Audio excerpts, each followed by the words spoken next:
Buenas tardes y bienvenidos ahora a Ciudad Real, el programa de actualidad cultural donde entrevistamos a fondo a ilustres personajes de toda la provincia. Nuestro invitado de hoy es escritor. Nació en Madrid por imponderables del destino, aunque vive y reside aquí en Ciudad Real. Es una de las voces más interesantes de su generación. Con su nuevo libro Viento sobre el mar está esta tarde aquí con nosotros a acompañarnos. Les estoy hablando, como no, de Pedro Belmonte. Pedro, muy buenas tardes, gracias por acompañarnos. Buenas tardes. Encantado. ¿Me vas a permitir que te tutee? Lo primero de todo, habida cuenta de la amistad que nos une y de la juventud que atesora. Decía Gabriel García Márquez que el escritor escribe su libro para explicarse a sí mismo lo que no puede explicar. Y yo le pregunto a Pedro, ¿por qué escribes? Escribo primero para estar a gusto conmigo mismo y para explicarme las cosas que pasan en el día a día, esas cotidianidades, y luego pues, para seguir soñando y desarrollándome. Pero yo escribo fundamentalmente para mí. Evidentemente ahora he entrado en la parte de comunicarlo y de ir sacándolo, que cuesta, tienes que dar el paso, pero se hace con agrado, se hace. Pero principalmente el motivo por el que escribes es por satisfacer un gusto personal, Sí, imagino, ¿verdad? Sí. Ese vacío que uno puede tener, pues lo va cubriendo. Esos vacíos que uno tiene, en rigor, Sí, sí, claro que Esos sí. vacíos ya no existenciales, sino vacíos vitales, tú los llenas, los completas escribiendo, ¿verdad? Sí, además yo no me importa reconocerlo, que lo tengo, claro que sí.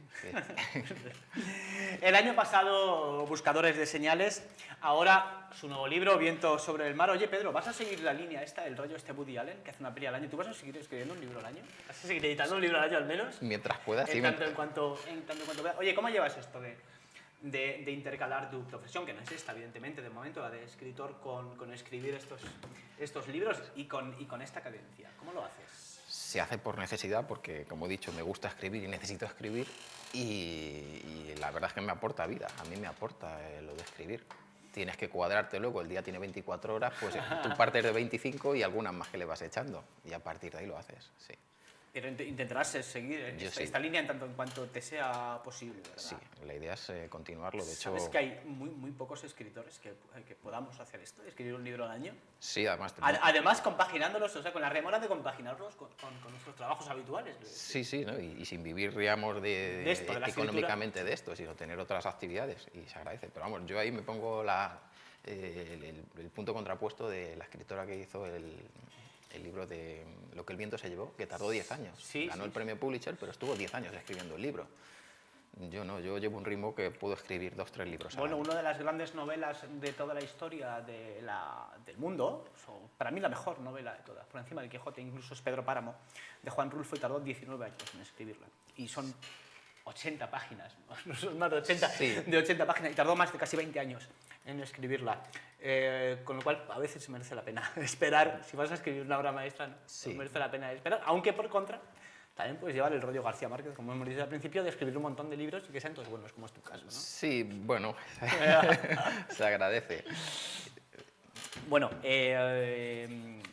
Pedro, vamos a hablar de tu novela de Viento sobre el mar, que es continuación de Buscadores de Señales. Sí, en parte sí es continuación, sí. Repites personajes. Se apoya en ese libro, pero se puede leer diferente. Eso es a lo que iba. Yo puedo leer, es decir, ahora mismo yo puedo comprar Viento sobre el mar y leerlo de forma independiente sin haber leído antes Buscadores de Señales. Por supuesto, está preparado así, y simplemente con poder leer la sinopsis o no saber nada, enseguida te coges los personajes que tiene. El apoyo viene de atrás por 2 personajes principales, pero a partir de ahí sigue siendo un realismo social, te retrotrae una época, hace un par de años aproximadamente, desde la Pascua del 2015 hacia avanzado el verano, pero es una novela contemporánea que no se queda atrás en ese sentido, y puedes perfectamente coger el hilo enseguida, incluso leerla simplemente por capítulo, no tienes por qué leer el libro entero. Es que eso es una cosa que te quería reseñar. Me he dado cuenta que son como pequeños cuentos, ¿no? Como pequeños relatos, ¿no? Los bandoleros, la secretaria, la otra, ¿no? Sí, además en este libro lo estructuré así, inclusive que como la prosa se apoya en poesía, que cada relatillo o cada capítulo tenga su propia, si procede, tenga su poema. Que su poema es como una especie de... Vamos a hablar luego de lo de los poemas, que es algo que a mí me ha llamado la atención. Por favor, continúa. Iba a decir el tema de los poemas, que se apoyan, lo que hago es un poco apoyar esa prosa desnudándola un poco, soltando ahí esas 4 o 5 líneas, o 15 a lo sumo, que te hagan un resumen, y tú digas de eso. Bueno, Pedro, ¿qué ¿Qué historia querías contar con Viento sobre el mar? Cuéntanos, en rigor. ¿Qué quieres contarnos con esto? ¿Qué querías decir? Son dos historias paralelas. Por un lado, la de una persona que ha tenido una infancia aparentemente feliz, agradable. ¿Qué es este personaje? Que se llama Que Silvia. es Silvia, que además ya aparece en Buscadores de Señales, es una de las protagonistas, y vuelve a aparecer en Viento sobre el mar. Efectivamente, que viene de una familia de panaderos, que viene de una situación de un pueblecito de Cádiz, que se apoya en Madrid y empieza a desarrollar sus negocios, o por lo menos atisba. Ella se va abriendo camino. Pero va descubriendo al paso pues, que a lo mejor su familia, su vida, ese padre, esa madre, no son realmente todo lo que ella imaginaba. Y eso lo va contraponiendo en su día a día. ¿Qué sucede? Bueno, pues se trata sin ningún tipo de problema el tema de la violencia de género. Empieza a tratarse de ese modo. ¿Cómo lo va viendo una hija? Te queda siempre la duda de si eso no es, porque son ya percepciones de la hija, de la madre, del padre, del hermano, de la cuñada.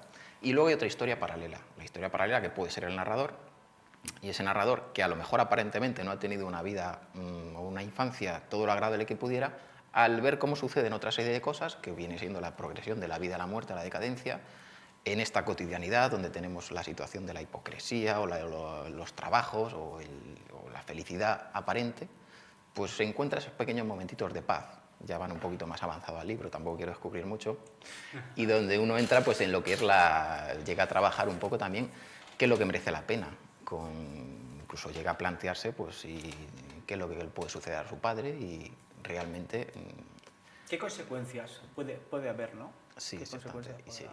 Luego, cómo tiene que aceptar las cosas que no vienen ya marcadas. Pero sin siquiera haber sucedido a veces, ¿verdad? Efectivamente.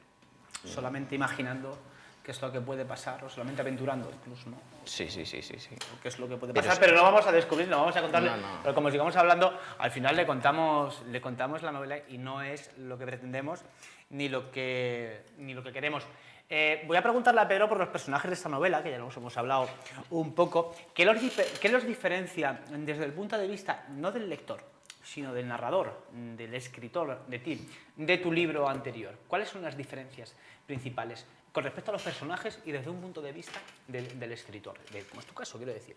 Porque yo sí veo, yo como lector sí veo las diferencias, ¿no? Sí las veo. Pero tú como escritor sí las habrás intentado reseñar o apuntalar de una u de otra forma, que es a lo que me refiero. Pedro. Sí, he buscado esa estructura, que la estructura sea más madura, que el personaje esté más trabajado, ya no solo desde el punto de vista estético, sino el pensamiento del personaje y el día a día del personaje.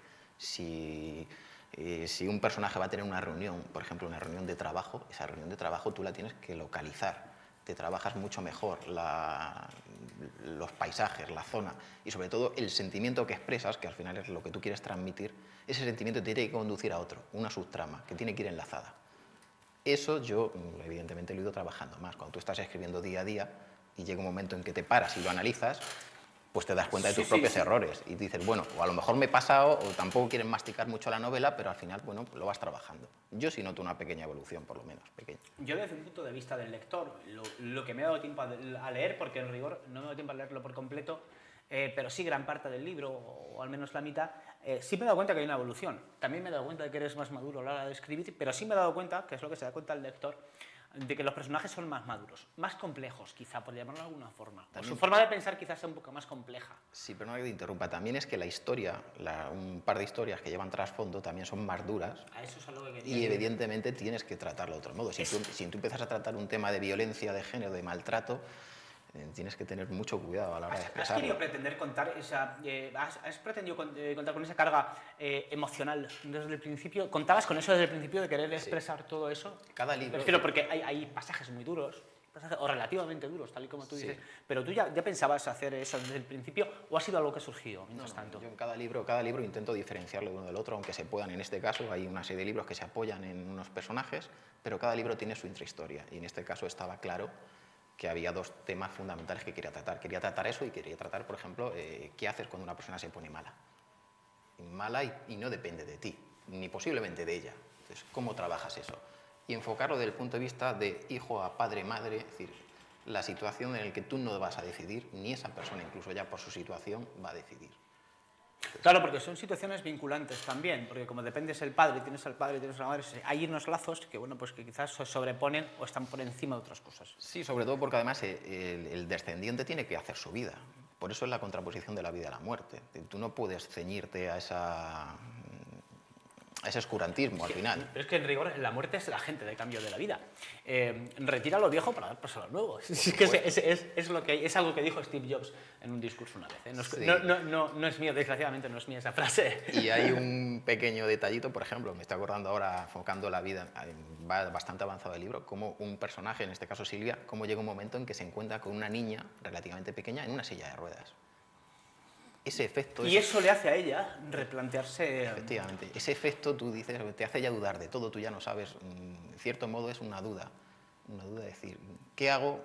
Si lo estoy haciendo bien, lo estoy haciendo mal, dejo que las cosas sucedan como están sucediendo, ¿me hago el tonto, no me hago el tonto? Es que eso sucede también, Pedro, en las relaciones. Cuando en una relación se empieza a hablar de la misma relación, se convierte en una metarrelación, o sea, va más allá. Entonces ya entras en terrenos que se te escapan un poco. Pero me ha gustado el trato distinto o la forma de pensar diferente de Silvia del primer libro al segundo libro, porque en rigor los que hayan leído el primer libro notarán que sí hay un cambio en la evolución y es mucho más maduro como escritor, también es cierto, y también hay que ponerlo sobre la mesa, Pedro, porque también te habrás dado cuenta de que has madurado como escritor.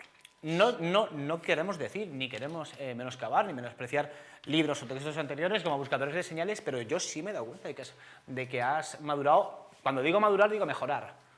Has mejorado muchísimo como escritor. Yo la diferencia ha sido grande, ¿eh? Quiero decir, partiendo de la base de que este es un buen libro, pero me ha gustado mucho lo que he leído sobre Viento sobre el mar. De hecho, no te lo vas a llevar, me lo voy a llevar yo para continuar leyéndolo.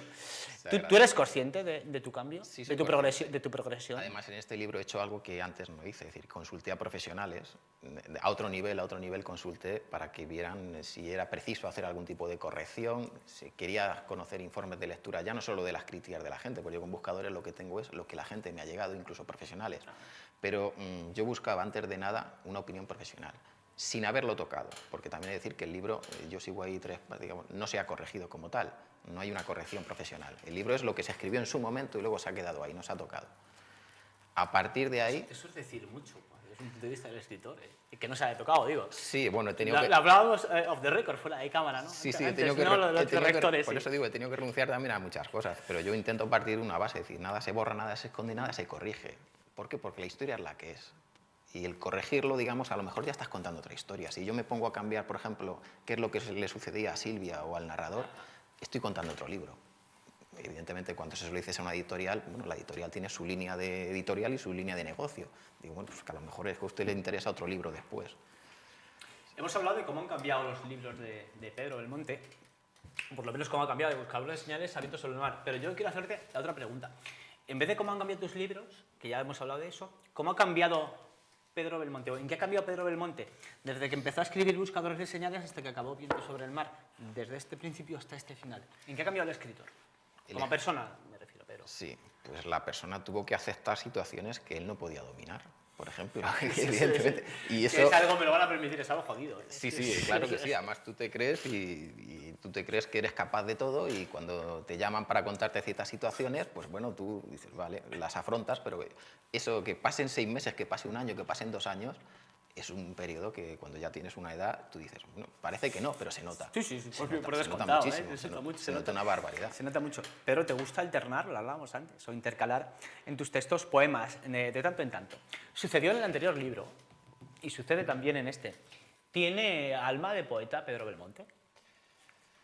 No quiero definirme con ningún género literario, porque no me considero, creo que decir poeta, no creo que tengo la formación suficiente como para serlo. No, pero bueno, si la poesía no es más que algo que te conmueve, igual con cuadro, es decir, que desde mi punto de vista, pero yo me pregunto, ¿tienes ese algo, esa cosa en las entrañas de la poesía? Ya que intercalas o que intentas, yo no sé si la buscas como recurso estilístico a la hora de escribir o si de verdad necesitas escribir esa poesía. No, querías expresividad. En este libro querías expresividad, quería darle ese toque. Vale, pero me entiendes, ¿no? Claro. Sí, efectivamente, pero porque yo también lo necesitaba, me salía, quería ese resumen. Además, necesitaba darle cierto pozo a esas historias de dureza. Con la poesía te permite contarlo de otro modo. Sí, se consigue. Se le da una capita de otro tipo, con otro tipo de lustre. Sí. Es otra historia, aunque siga la misma línea, ¿no? Sí, aquí la mayoría de poesías son mías, meto también de algunos autores bastante buenos, Blas de Otero, William Blake, Yeats, Sí, que no, son no, unos poemas excepcionales que te vienen de maravilla sobre un tema muy trascendentales, temas de amor, temas de muerte, que te apoyas en ellos, pero también el ir elaborando tu propia poesía te da otra visión que creo que es muy agradable a veces. Y hablas de Blas de Otero, de Yeats, pero ¿cuáles son los referentes que vertebran tu estilo? Dicho de otra forma, ¿cuáles son tus influencias? Pues para este libro, por ejemplo, combiné una serie de lecturas que se dicen ahí, incluso uno de los personajes lo lee, por ejemplo, se lee Fortunata y Jacinta, se lee a La Dama de las Camelias, se lee a Machado, se lee a Francisco de Quevedo. Son, creo que, referencias muy válidas para ese libro. Tenemos otras muchas, por ejemplo, Los Miserables, no se cita, Víctor Hugo, pero Los Miserables de Víctor Hugo está ahí. está ahí. Incluso llegué a leer cuestiones de, por ejemplo, nos sonará de Humberto Eco El nombre de la rosa. Sí, hombre. No se cita, pero me gustó leerle y saber un poco qué le ocurría a Guillermo de Baskerville en algunos pasajes. Pedro, llevamos ya 20 minutos con esto, ¿lo sabías? Pues te aseguro que es como si llevase menos de un minuto. Oye, vamos a cambiar ya de tema. Hemos hablado Vientos sobre el mar, sobre los personajes. ¿Dónde podemos comprar esto? Un poquito de promoción. La promoción, el espacio que a todos nuestros invitados les gusta. ¿Dónde podemos adquirir Vientos sobre el mar? Este libro se puede adquirir en cualquier librería, porque ahora mismo está la distribuidora Lo distribuye en cualquier librería. Y por internet también. Yo tengo una página web, pero si no, poniendo el ¿Qué título... es Pebeltor? Pebeltor.com. Sí. Que no es más que un acrónimo de Pedro Belmonte Tortosa, Efectivamente. que es tu nombre y tu apellido. Pebeltor, con B, Pedro Belmonte Tortosa. Pedro, trasnochar o madrugar. Tengo que hacer las dos cosas por obligación. Como escritor trasnocho. Para vivir madrugo. Sí. Pedro, ¿algo más que quieras añadir, que quieras reseñar? ¿Algo más que quieras contarles a los miles de televidentes que nos ven? Para mí es un placer escribir y yo acepto todo tipo de críticas. Sí. De verdad que es una satisfacción. Tuve que dar un paso importante en el empezar a poner libros en el mercado o de cara a la gente, no por vender, sino por dar ese paso. Y ahora la sensación que tengo en ese sentido es agradable. También tienes una presión, sobre todo de tu entorno más cercano, que muchas veces, claro, como ellos a veces son protagonistas indiscretos de esta situación, pues se ven un poco raros. Sí. Y son situaciones raras. Pedro, muchísimas gracias por habernos acompañado. Te deseo el mayor de los éxitos con Vientos sobre el mar. Te espero aquí el año que viene, evidentemente, con el siguiente libro. Vamos, el año que viene, aquí en unos meses estará por aquí de nuevo Pedro Belmonte Tortosa. Un escritor que yo de verdad, y miren que yo recomiendo a pocos escritores, que yo les recomiendo por alejarse de los cánones habituales, por ser una voz nueva y fresca, y por leer escritores de aquí, de Ciudad Real. Vamos a estar leyendo a escritores de otros sitios, como tenemos aquí escritores fantásticos y maravillosos, como el caso de nuestro amigo Pedro Belmonte. Pedro, te agradezco muchísimo que hayas estado aquí con nosotros, de verdad. Habida cuenta de lo ocupado que estás.